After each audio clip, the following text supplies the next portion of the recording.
unto you, and peace from him which is, and which was, and which is to come, and from the seven spirits which are before his throne, and from Jesus Christ, who is the faithful witness, and the first begotten of the dead, and the prince of the kings of the earth, to him that loved us, and washed us from our sins in his own blood. Now watch him.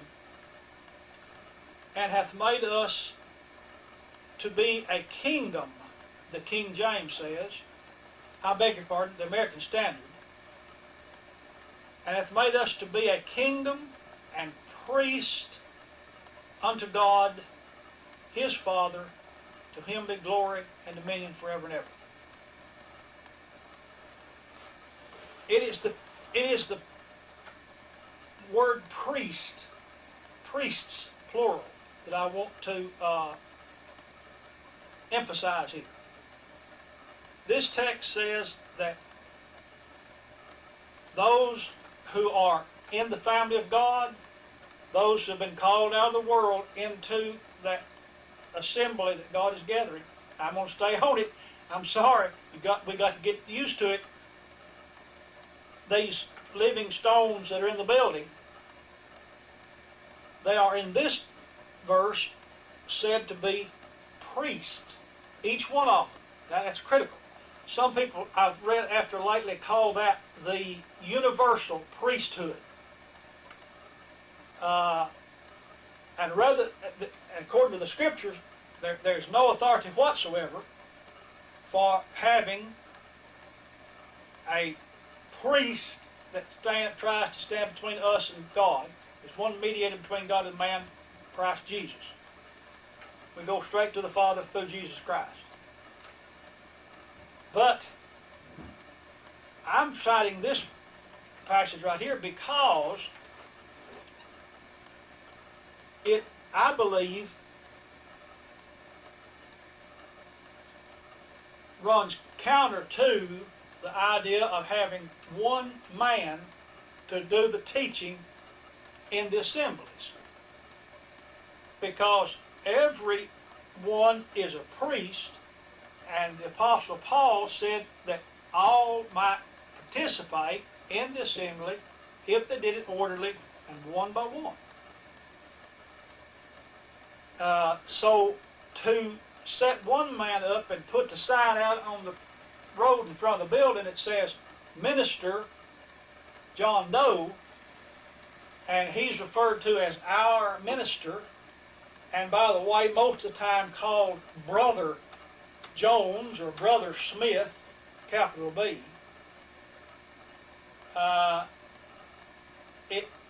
It promotes the idea of the clergy and laity.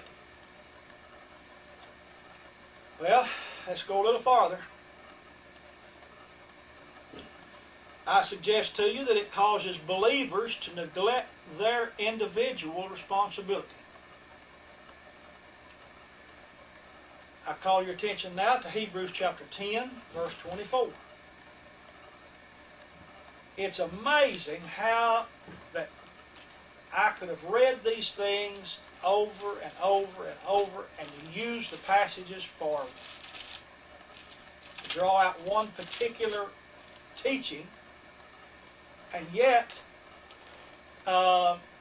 these other things are in there and we just don't notice them sometimes. Hebrews 10, 24.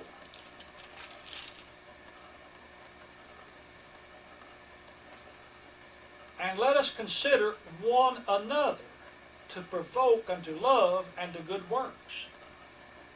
Now, just off my top of my head here, now something comes to my mind. All my life, as far back as I can remember, I heard, and I did it myself. I heard others and did it myself when I got older. Read that next verse, says, not forsaking the assembling of ourselves together. And just that was when we got to that portion, that's what came out. Just be sure you convince everybody that they've got to be there at every assembly. And it was just ingrained. But what about this here? It says right above that, let us consider one another to provoke unto love and to good works. Think about it. How many times have you ever heard a sermon preached or a class taught on the one another concept? The idea, the responsibility that we have to each other, to provoke, that is, encourage, guide toward love and good works. Think about it. So I'm saying to you that it is our individual responsibility to each other to build them up, encourage them, strengthen them. If necessary, I meant to write this one down and I forgot it, but I'm afraid I'm going to forget to mention it. I believe it's in the letter that James wrote. It says, I'm not sure. I'll try to look it up later, maybe. You can find it. Look in the concordance. It says, if one be overtaken in a fault, ye which are spiritual, restore such a one in the spirit of meekness, considering thyself, lest thou also be tempted. There is some of that one another's responsibility.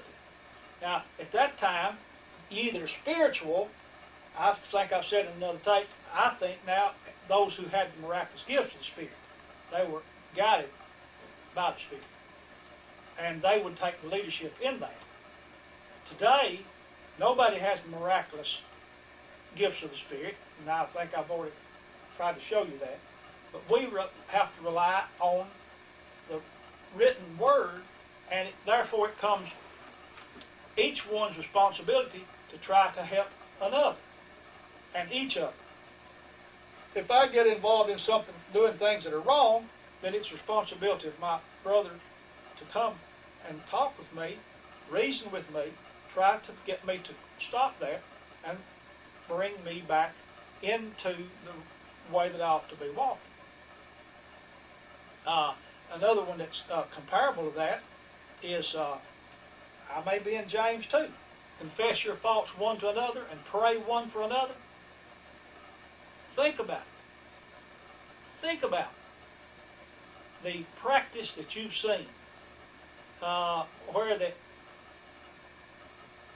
the professional preacher gives an invitation at the end of his sermon, and somebody who is a sheep in the flock comes down from the assembly and he talks to the preacher and tells the preachers that I've been doing some wrong things and I'm sorry and I want to confess it here in front of the congregation and ask y'all to pray for me. And then the preacher will pray for him. Saw it done that way all my life. Never questioned it, I don't reckon. Until way on up in the years. I remember an old brother years ago told me that if you've done something wrong, you need to make it right with the people that you harmed and go to God and ask Him to forgive you. And then he said if you want to tell the whole body of Christ about it, why, you could tell them you'd repented. But the way I read the text, the idea is that that we ought to be doing that one with another from time to time. There's reason, sometimes there's reason why we don't want to do that, and I can understand it. We're going to talk about it later, I hope. The one another concept. I was going to look at Hebrews 3:13. Here it says, I'll take 12th verse with it. Take heed, brethren, lest there be in any of you an evil heart of unbelief in departing from the living God. But exhort one another daily, while it is called today, lest any of you be hardened through the deceitfulness of sin. For we are made partakers of Christ if we hold the beginning of our confidence steadfast unto the end. Exhort one another daily. On the job, at school, in the home, speak words that are uplifting and comforting. And if necessary, lovingly explain where you think a person is in error and what they could do to improve their life. Helping one another. Alright, let's see what else we got here. Colossians 3:16, I believe, is the next. I believe I might have read that a while back, but I'm trying my best to imprint this on your mind so that you will see what I have just found to be a wonderful concept. That is the one another idea. Colossians 3:16.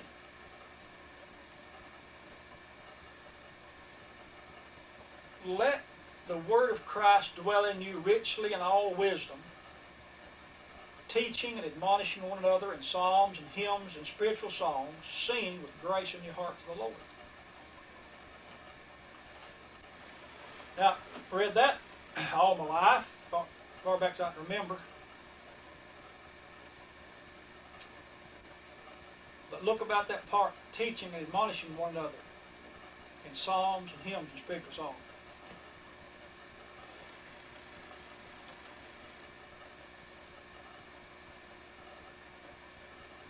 You ever think about when Paul and Silas were locked up in prison in Philippi? About midnight, they'd been beaten about half to death, and threw them in there in the cell and fastened their feet in the stocks. They were probably, no doubt, sitting on a cold rock.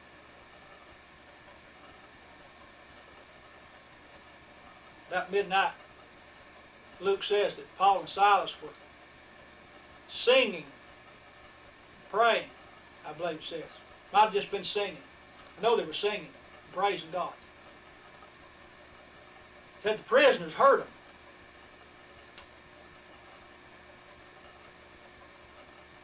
You know, you get this one another thing going in your mind and talk about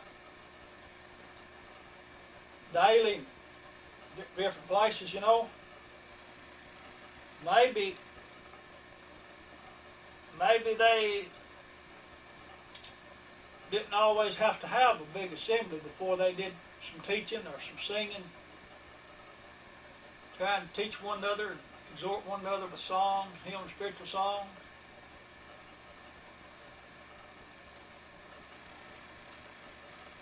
Think about it. Alright, here's another thing I think is harmful about our one pastor system. I suggest too it robs other disciples of the privilege of encouraging, comforting, and so on in the assembly. Remember, 1 Corinthians 14:31. He said to those Corinthian brethren in their assemblies, he said, you may all prophesy one by one.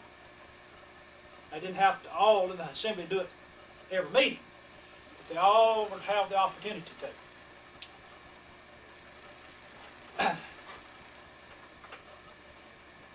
Try to visualize, say 20 or 30 disciples.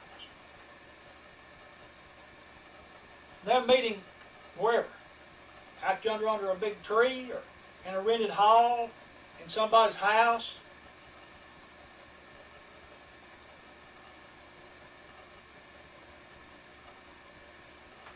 And they come together, and first thing is their love is so strong for one another they just thrilled to see each other. How's your spiritual life going? Have you run into any hard problems this week? Is there anything we can help you with? And someone said, yeah, I've had this problem here, and then somebody said, well, I had a very good thing happen in my life. I had an opportunity to teach a man or a woman, somebody, and they're really interested in Jesus Christ, and I'm coming along pretty good with that. And listen, I want to encourage you, all you people that possibly can, try to find somebody to tell about Jesus. And another fellow gets up and says, yes, and I'll tell you what's important. we need to be careful how we live every day out here in front of the public so that we don't bring a reproach on Jesus and cast a stumbling block in front of people so that they won't listen to what we're trying to tell them about Jesus.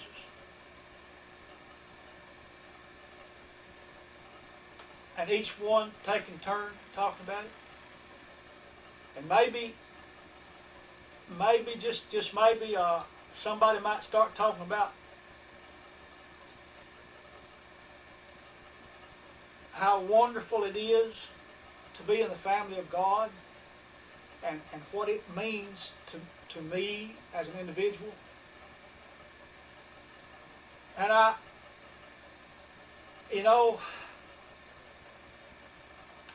might also say, well, I had a bad thing happen to me. I got in a situation and I messed up. And it's worried me sick nearly, and I'm sorry that I did it. I did so and so, and maybe they'd start shedding a few tears there, and the rest of them would cry with him. You know what I think? I'm afraid we've completely lost the concept of what it is and would be like to have an assembly of saints together that understood the one another concept and put it in practice. I believe we're missing a tremendous opportunity. Just to be able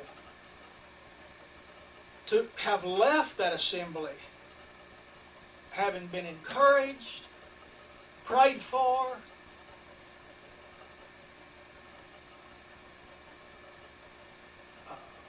praised for what they have seen you doing, and I feel the love and the patience and the forgivingness of the 20 or 25 brothers and sisters. I think we're missing a lot. Terrible lot. I think we've made an awful trade.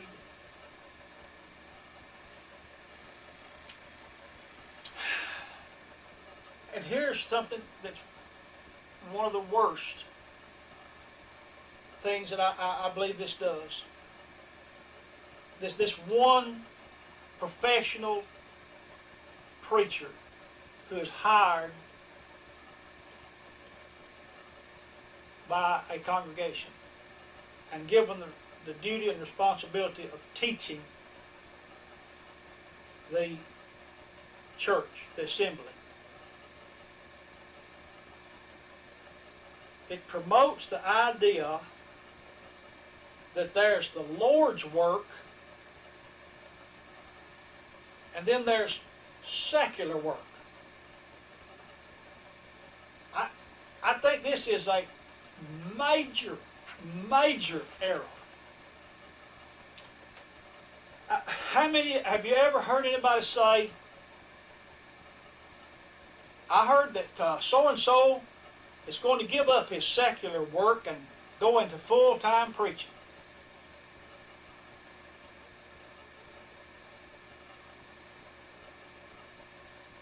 Very harmful.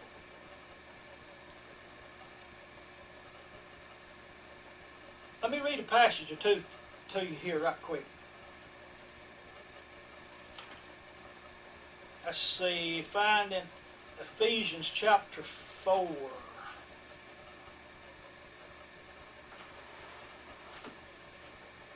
Ephesians chapter 4, verse 28. Hear him now, please. Paul to the Christians in Ephesus. Let him that stole steal no more, but rather let him labor, working with his hands the thing which is good, that he may have to give to them that are in need, that needeth. Now, that passage tells me that when a man goes out and works with his hands to make $1, so that he'll have it for his needs and the needs of others, his family and outside the family. That man is doing God's work. Oh, that the world could understand this. Listen, one reason I feel so strongly about this is that I have been there and done this. I know what harm this can do to a child of God. 2 Thessalonians 3:12. 2 Thessalonians 3:12. Let's see if I can find that.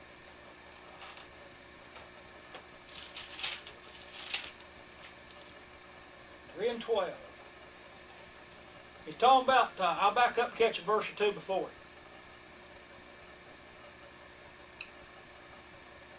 It says, verse 10. For even when we were with you, this we commanded you, that if any man, or that if any would not work, neither should he eat. For we hear that there are some which walk among you disorderly, working not at all, but are busybodies. Now them that are such we command and exhort by our Lord Jesus Christ, that with quietness they work and eat their own bread.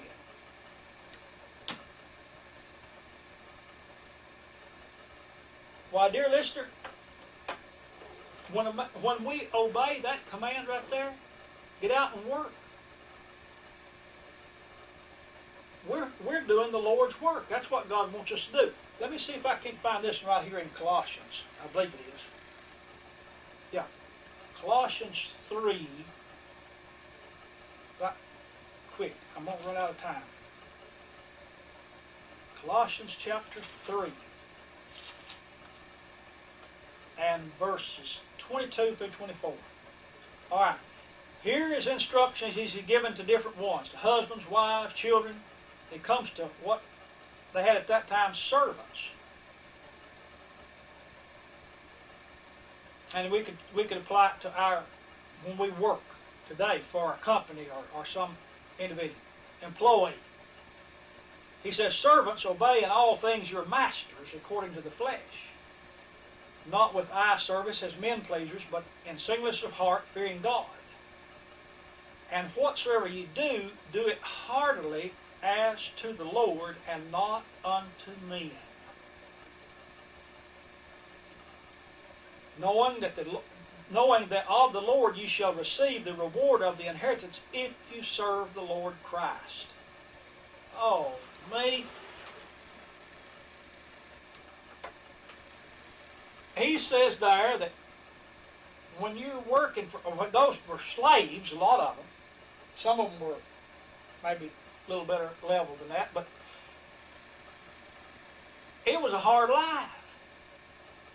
But he says, listen, when that master tells you to do something, you do it and do it the best you can and put your effort into it, because you've got to have in your mind that you're serving Jesus Christ. He's doing the Lord's work. And when a man goes to the factory today, he's doing the Lord's work. When a woman toils alone day and night caring for her children, she's doing the Lord's work. I taught this years ago in a meeting, an assembly, and a poor lady, one of the finest women I ever met, came out and told me, she said, I'm so thankful that you talked about that. She said, I've always thought I had never done anything for the Lord. That's pitiful. And she'd raised a family, been a wonderful wife and mother, and thought she had never done anything for the Lord. And I was brought up like that too. We had the concept that if you wasn't a song leader or a Bible school teacher or a full-time preacher or at least a part-time preacher, you just wasn't doing the work for the Lord.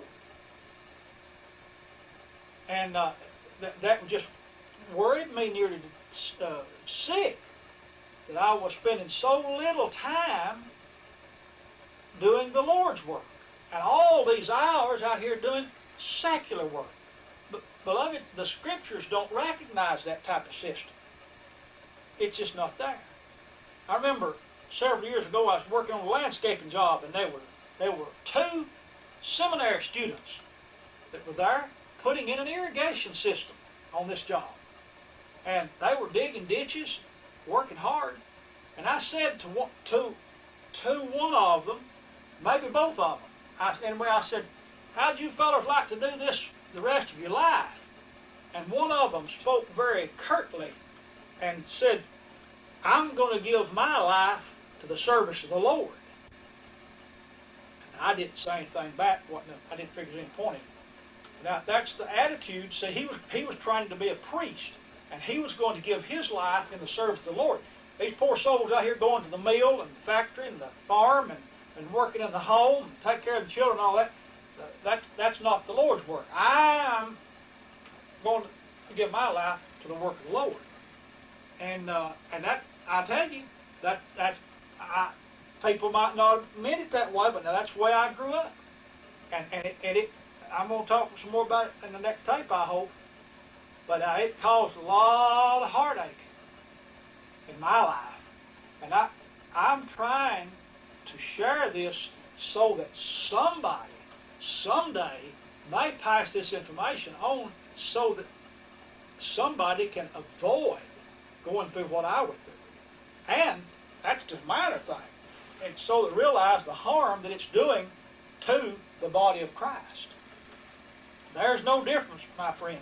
When we're working at honest labor and we're trying to make a living for ourselves and our family and being ready to help who we can, we're doing the Lord's work. I'll tell you, I don't mean no harm by it, but you're a whole lot nearer doing the Lord's work than a hired preacher. Now, I'm sure there's good works that they do, but now when you get a system like that that's doing as much harm as it is, it's a shame. I think my time's about up, and we'll just close the tape right there.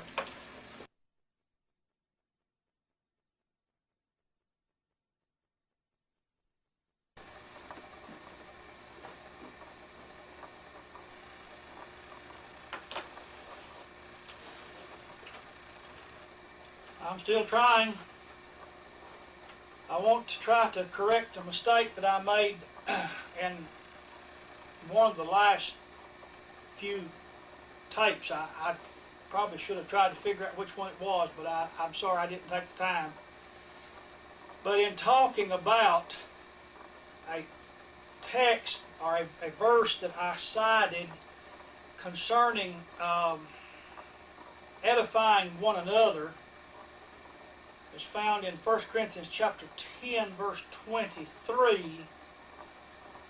The text says, all things are lawful for me, but all things are not expedient. All things are lawful for me, but all things edify not. I was keying on the word edification, and I had not taken the time just prior to trying to make the tape to read the entire context, and I was tried to give it off the top of my head there, and I got mixed up on it and said that it was in the context where Paul was saying that if they were people having a feast to an idol, that the idol wouldn't hurt you, and there's nothing wrong with the food, wasn't going to hurt you. But if somebody saw you going up there, would think you was participating. And I was just wrong about that. I'm sorry. I got that kind of mixed up in Romans 14 and maybe some other things here that were said about the buying in the open markets or the shambles. He said to buy that and don't ask any questions about it. Eat whatever you buy. And then he said if somebody invites you to a feast at their place, just a sociable meal, then go there and eat. It's not going to hurt you, and don't ask any questions. And but if they say this is off the idols, then said you've got to leave. Can't take of it. And then earlier here in about 1 Corinthians 10 verses 20 and 21, he plainly tells them that they ought not to go up to a temple and participate in eating food that was sacrificed there to those idols housed in that temple. It says, but I say, verse 20, I say that